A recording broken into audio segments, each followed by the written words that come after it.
And with that, Madame Pélicot, engulfed by gratitude, walks on. Andrew Harding, BBC News, Avignon.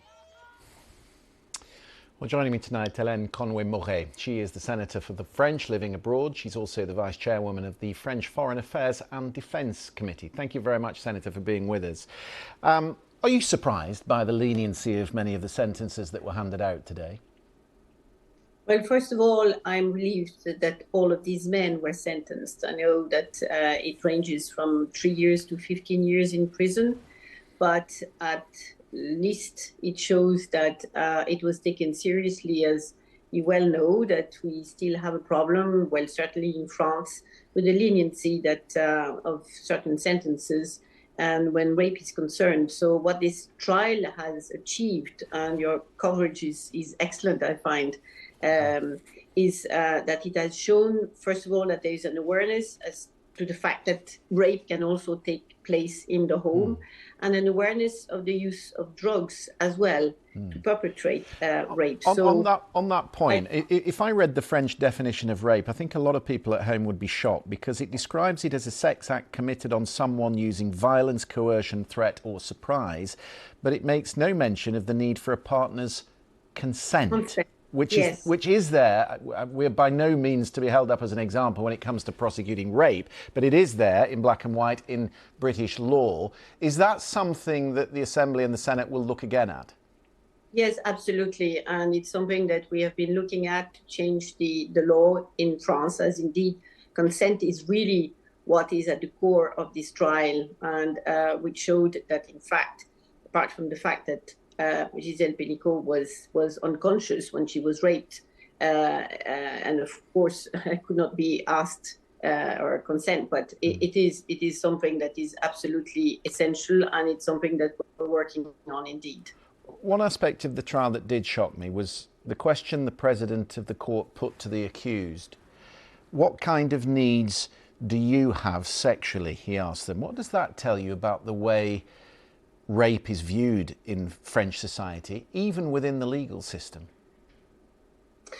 Well, as I said, there is a long way to go for society to move on and have equal rights between men and women, and for in terms of sexual assault or sexist or sexual violence, to be properly defined as it is indeed in British law, which is something that we do not have yet, and indeed which leads to this type of questions which are absolutely shocking. And in fact, if there were so many women outside of the court, so much support for Gisèle Pélicot, is because within French society there is this need to move on, and her determination, her courage to go through this ordeal and, have this type of questions put to her, which in effect help us as a society to move on and reject, old-fashioned or simply things that are just not right, to still be used, is helping us, I think, collectively to move on. And I think there was a lot of she was so sober and dignified in her attitude that I think it counters absolutely what she had to, been put through these years and put through even within the trial. One of the other issues that obviously needs to be looked at is what goes on online. Dominique Pélicot used a website called coco.fr to recruit these men. That has been shut down, but several others have been uncovered in investigations that do a similar thing, that promote sexual violence towards women. What does the legislature propose to do about that?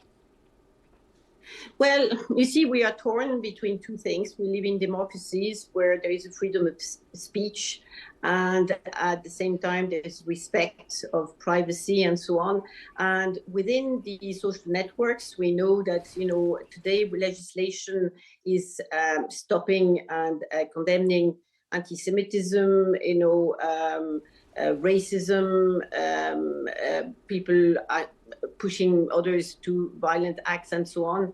But it is up also to the social networks to be able to control that and actually suppress and stop those sites that have been opened. There is a certain amount of control, but the activity, the digital activity is just so huge that it's very difficult for the national agencies today to control absolutely everything. It's only when, you know, there is a recognition of a website or detection of a lot of activity going on that it can actually be stopped or closed down. But the legislation cannot do everything. I think we need collectively to think as to what goes online and the controls that can be put, you know, to protect our youth. Also, I mean, a lot of pornographic films now today are actually available, and the statistics are showing that a lot of underage are actually have access to those sites. And of course, it is kind of, you know, pushing towards more violence, towards sexist and sexual violence, of course, because these, you know, young minds feel that because they see it online that it's like looking at pictures of cats and whatever, you know, having a woman being raped or beaten up. So the access and the use of social networks is really something that concerns us, but legislation cannot really do everything. I think we need collectively to think as to how parents can control, you know, what their children have access to, and maybe the GAFAM very much a debate. Be put under pressure as well. Very much a debate ongoing in this country as well. Hélène Conway-Mouret, thank you very much for coming on. Thank you. Thank you.